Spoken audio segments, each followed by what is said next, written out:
And it may not seem like it to the camera, but the thermals are ripping around me. I think I got the mic covered from them good enough. I think. Put it right there. Anyway, yeah, so this video right here that I'm reloading, it's going to touch a couple of notes and mentions on it, right? There's about a handful of people,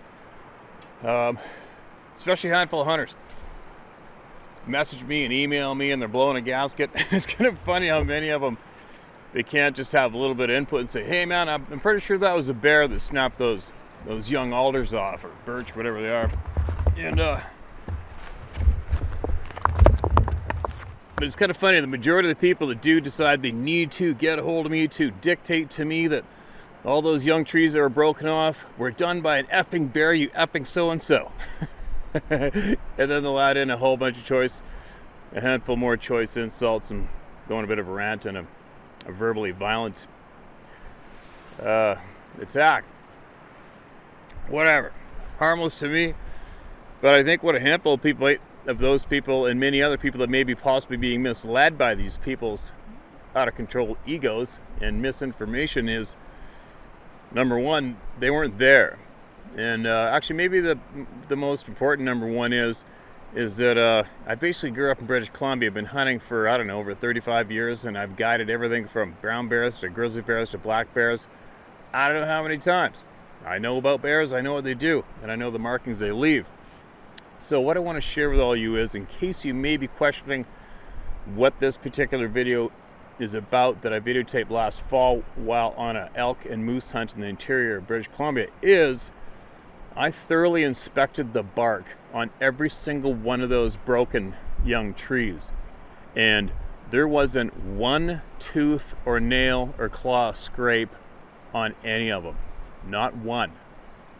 Nothing. And I mean, I looked. Obviously, before I'm going to videotape something like that and share it with the world, thinking and to tell the world that no, there's no way this is a bear, definitely wasn't an ungulate with antlers, I'm going to be bloody sure I know exactly what I'm looking at. And if I was possibly inclined to be excited about anything that might look like something in the woods, I'd probably have a dozen or 20 or more similar videos posted online years ago. Right? But what did happen right there at that moment, those couple days, was that trail camera that I put up on that tree about 8 feet up was intentionally spun all the way around about, 30 degrees, 40 degrees to face the tree right next to it, away from the trail. After it did do, I think, one day of getting moose and other creatures, and moose on the trail camera. I don't think anything else got on the trail camera, just moose and myself. And then we found that we found all those broken off trees. Now, take note again, there's a handful of them pulled out, grouped together in a handful, and put down on the ground as well, right? So, but just so you all know, this videotape that I shared with you guys last fall, as soon as I got back, there wasn't one upper part of the break-off or the lower part of the break-off. There wasn't one piece of that bark that was scraped by a tooth or a nail or an antler. Not one, not even a quarter of an inch of a scratch. Nothing at all. It was just clean, snapped off at both the tops at that height, and I think one heavier one was broke off at the bottom and the top again, I think, at 3 different places. But there was zero droppings. There was zero sign of anything feeding. It just looked like something was pissed off and broke all these young trees off and threw them on the ground.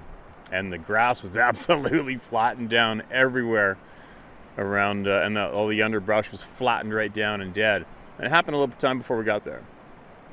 What else can I add to that? This particular area, I have friends of mine that live very close to this area. Friends of mine who have lived rurally and guided in the Northern Rockies for numerous years. And one of them just contacted me the other day to tell me that in the exact same area, basically that area, he just caught wind of a trapper who was grabbing his gear, and there was massive barefoot human-like footprints on his trap line leading up to a coyote getting torn in half, which was dead in one of his traps and thrown on the ground. I don't know if he's looking into it. There's a possibility there's going to be some pictures to accompany that too, and he's going to go get them for me to share with all you possibly. So we'll see what happens. This is also in the exact same area where these trees are broken off, is where a guy come up to me in Pemberton. Maybe you were listening, maybe you're not.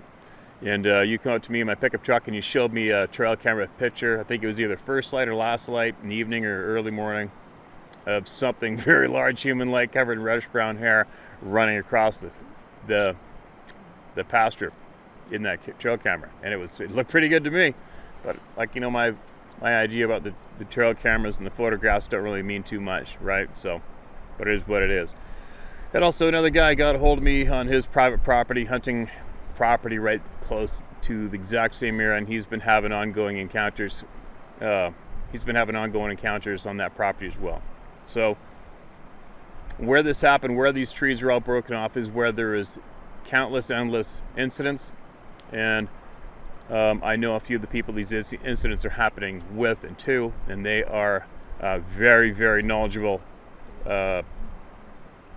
outdoor people, very knowledgeable. So anyway, watch this video again, and while you're watching it, take note of what I just shared with you. Not one scratch from a tooth, a claw, nothing. An antler, nothing. I mean, and if you wanted to, or I wanted to, we could grab any one of those young trees and put our own teeth in that bark and wring it just a tiny bit, and you're going to leave a scratch. It's that easy. The bark's not tough at all. It's soft. And there wasn't one. I looked every single one of them over. There wasn't a scratch on them. Nothing. Just clean, snapped in half. So there you go. And here's the video. And take note of what I just shared with you while you watch the video again. All right? And if you are inclined to, if you feel you need to, send in your stories, your experiences. If you want to get them off your chest, safe place to share is here at sharemystory@howtohunt.com or tellmystory@howtohunt.com, and we'll get to it. All right?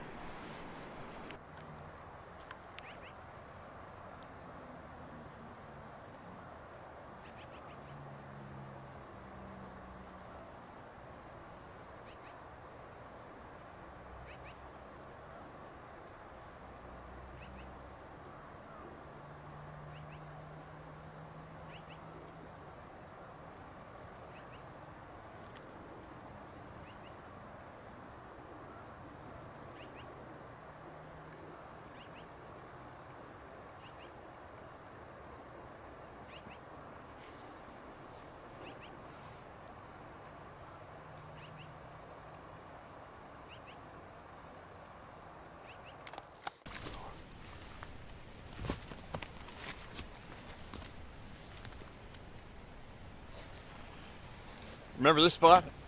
I was in this spot late spring, early summer this year, and I was standing stump back there behind me about 25 yards. I stood there, I think I had the camera a little far back, and those deer got up and were walking around directly behind me. I didn't have a clue they were there. Well, I'm at the exact same spot now, and I'm back home. I am somewhere between Squamish and Pemberton, British Columbia. And there's snow here. It's getting cold rapidly. The snow line's just hammered down to the bottom of the valley rapidly, which is pretty exciting for me for hunting this fall.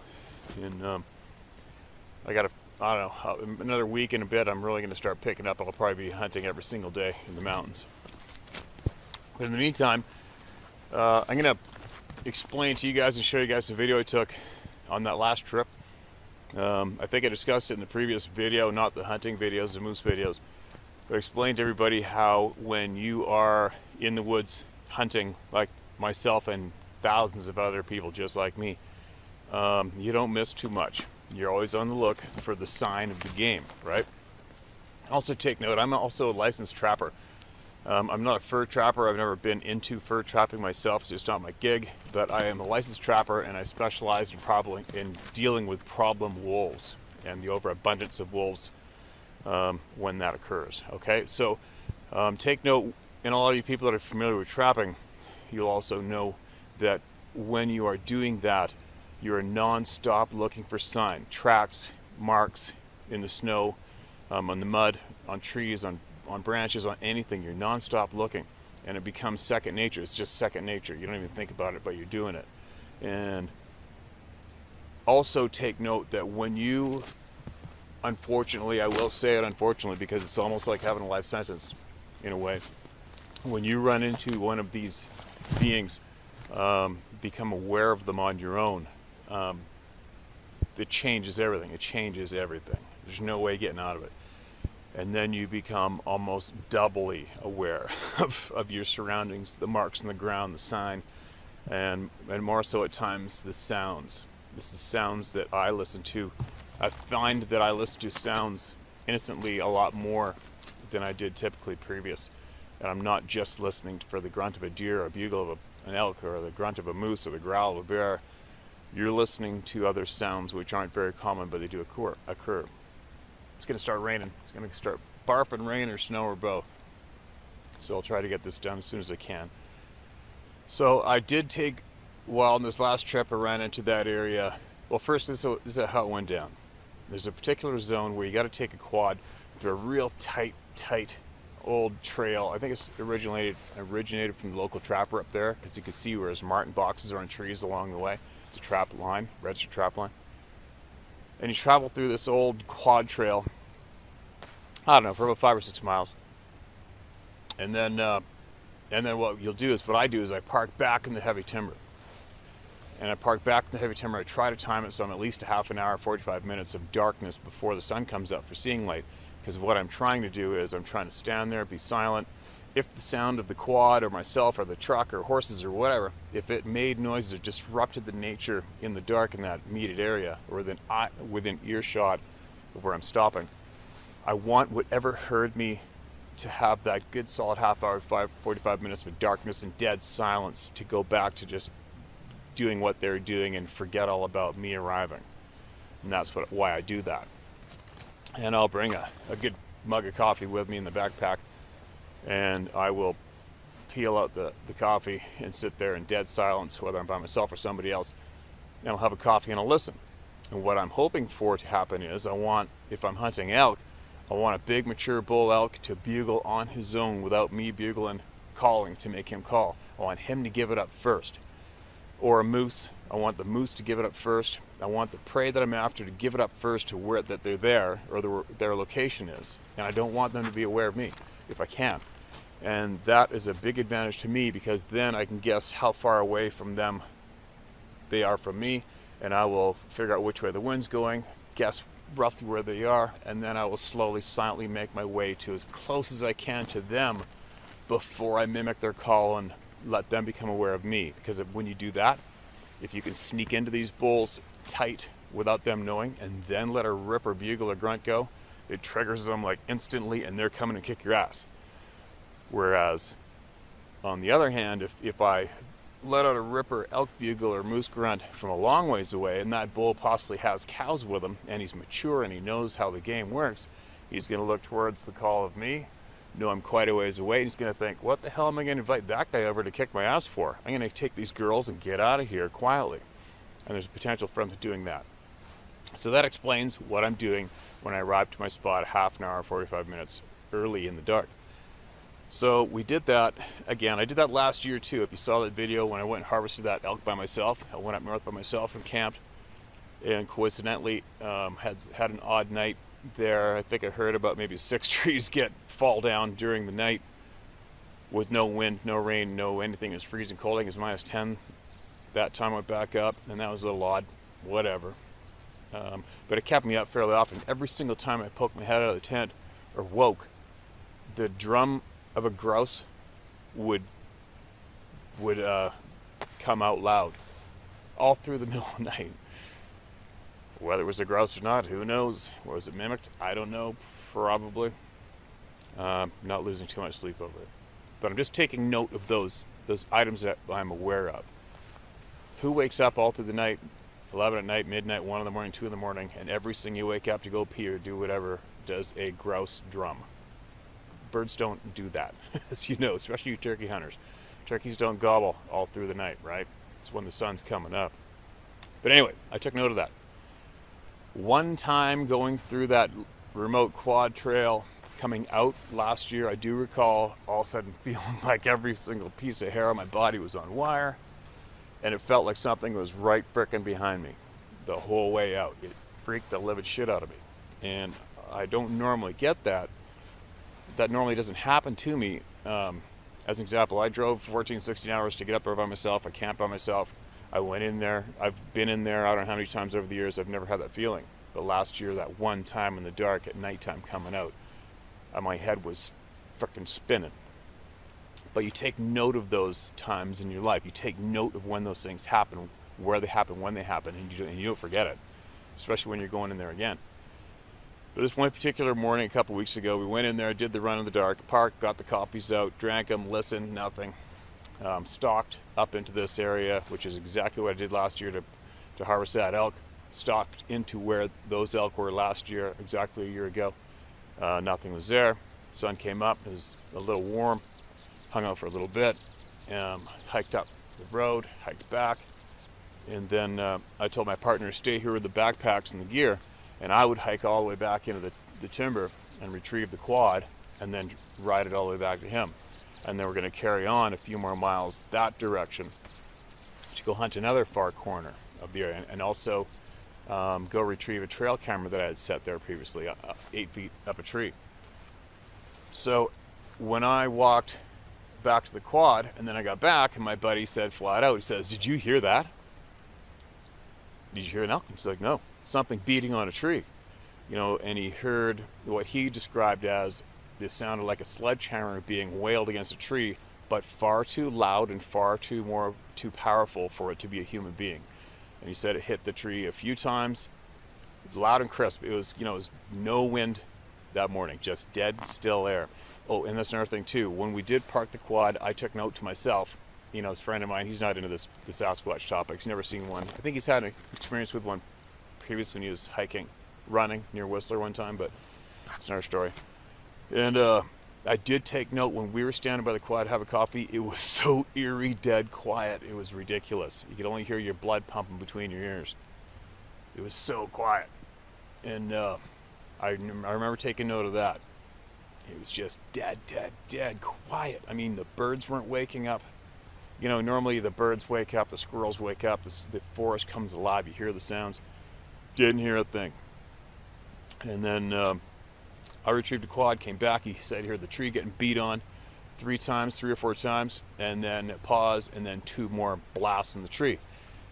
And at first I thought he meant he heard it off in the distance pointing that way, where the quad was that way. But then he said, no, it was from where you were.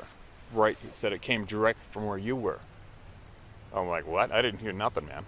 I didn't hear a thing, which is odd. But I had a conversation with a friend of mine just the other day in email where he's talking about how some people's hearing gets chopped from certain sounds at certain times with different occurrences with some odd episodes. Talk about that later. That was kind of odd, but for me, I know exactly what did it, and it wasn't. I wasn't amused. It's not a fun item to have going on for me when I'm focused on elk hunting or hunting. I just don't need that shit. I don't need to be escorted out of where I want to hunt. I don't need my hunt ruined. I just don't need it. I'm over it. I've had it happen a handful of times now. I don't need it. And I've said out loud more than a few times by myself, I'm just here to hunt. I'm here to get my food. I'm not here to expose you, seek you, or get a picture of you, or preview to anybody, or share your location. I don't care about you. Just let's leave each other alone. And that's how I carry myself, and that's what I've said out loud a few times when I go to places I don't normally frequent all the time, like I do right here.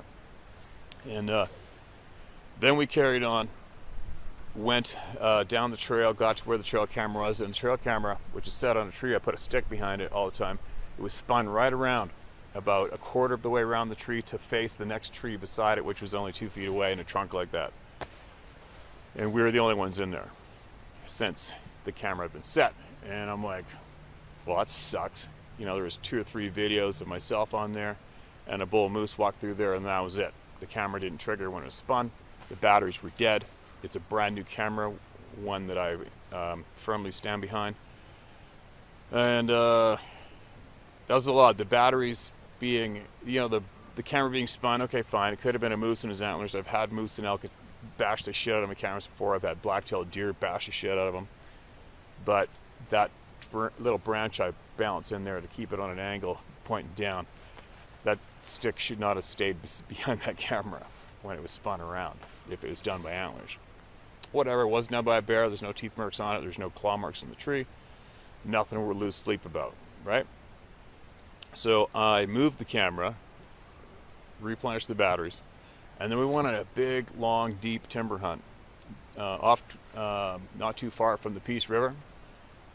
We hunted the banks, the breaks above the Peace River in timber on the, what side were we on? We're on the southwest side of the river, I guess, at that point of the river.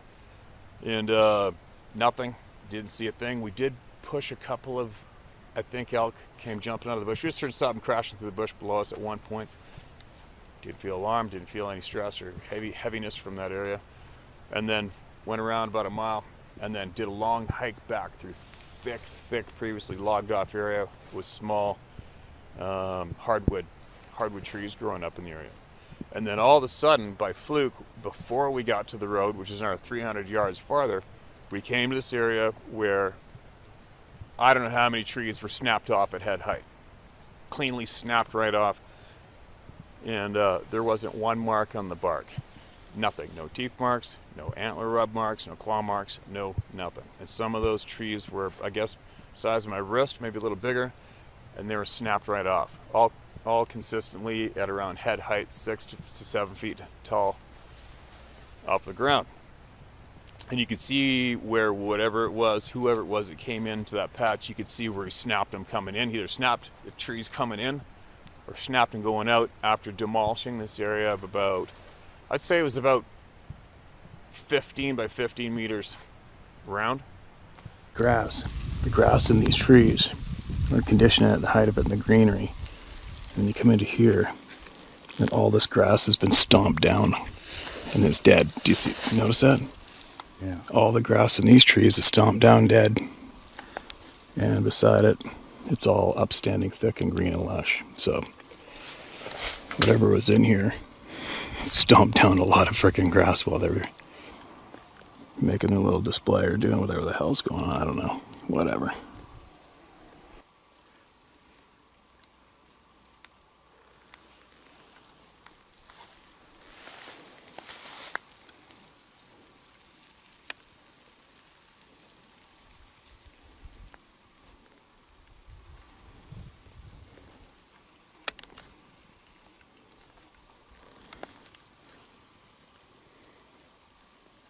There's a lot of destruction here. I don't know what did this. It's not antlers.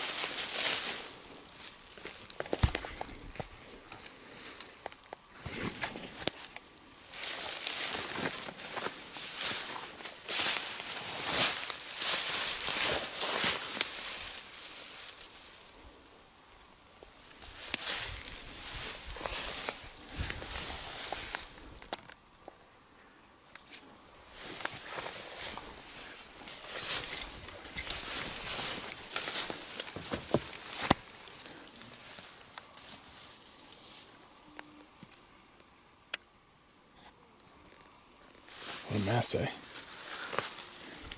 It's just really weird. That's hard to snap. Look at this, it's snapped twice.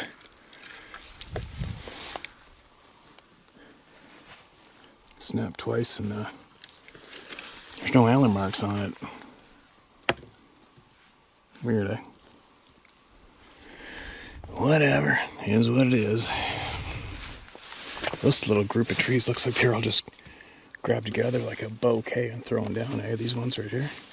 Look at that, 1, 2, 3, 4 of them in a bouquet. Ripped up and thrown in a stack.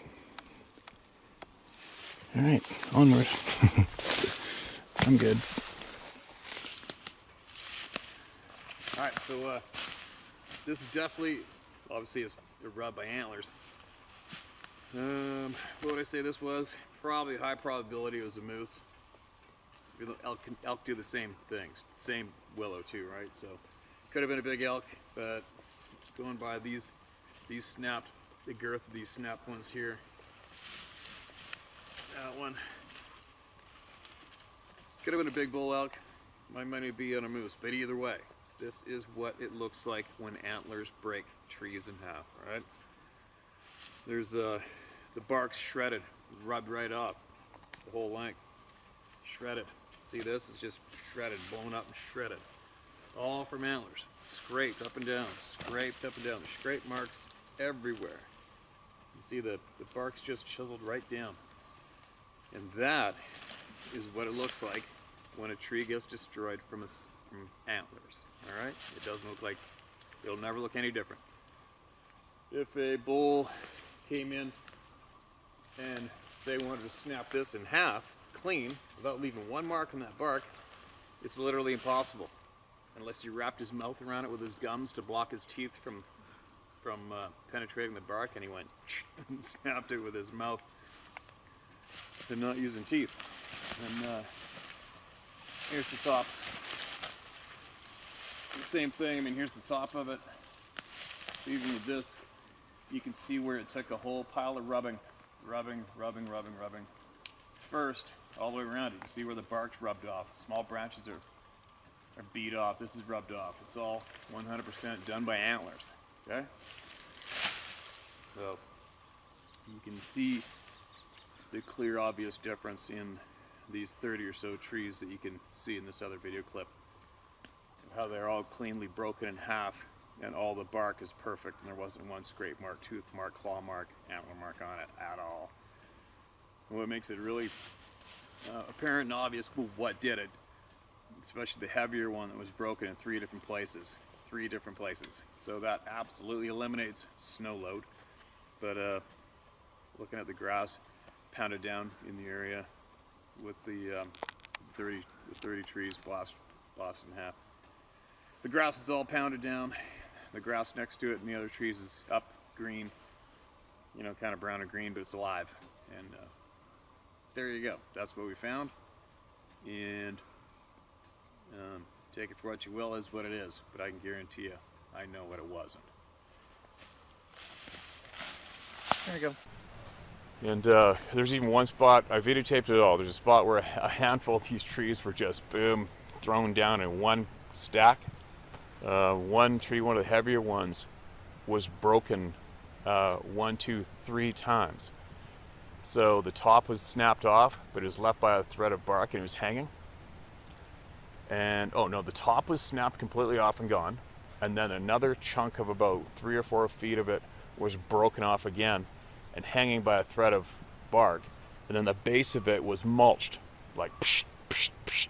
It wasn't broken clean enough for it to lay down. It was still standing, but you just grab by your fingers and go like this. And that was the one I was almost tempted to cut that off if I had a handsaw, something with me to take it home, because that was absolutely bizarre. And the strength it took to snap these trees off, a human being couldn't have done it. And is what it is. I know what didn't do it. I will bet my life on it. It was no elk, no moose, no grizzly bear, no deer. All right. So, and it was not a human being. So what does that leave that it was? It is what it is. So another thing too, that display wasn't done for our benefit. That was done a while back. And you can see in the video, I videotaped all the grass. It was about this tall on average in that huge, massive patch of these trees. It's a big, long, thick patch of that growth. And you could tell off the side all the grass was still up and green and alive. And that the grass, and you could tell that you could see plainly on the ground, everywhere these trees were snapped off, the grass was stomped flat and dead. So that's a lot of stomping if it was a hoof of a moose that long and that wide, right? Which it wasn't. But anyways, there you go. That's the explanation for what we innocently bumped into, ran into, heard, and saw. And again, I don't look for this shit, but due to the nature of what my task at hand and what I'm doing, I don't miss anything.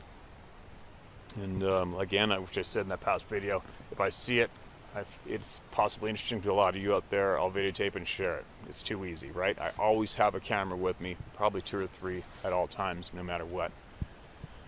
And there you go. So that's what happened. You can see it in the video. And it was later after that, back at camp, that we went through this old trail. It's actually not far from Trapper Cabin. And both sides of that old trail in was those spruce or pine trees, you know, an average like this to that big and thick on both sides of the road.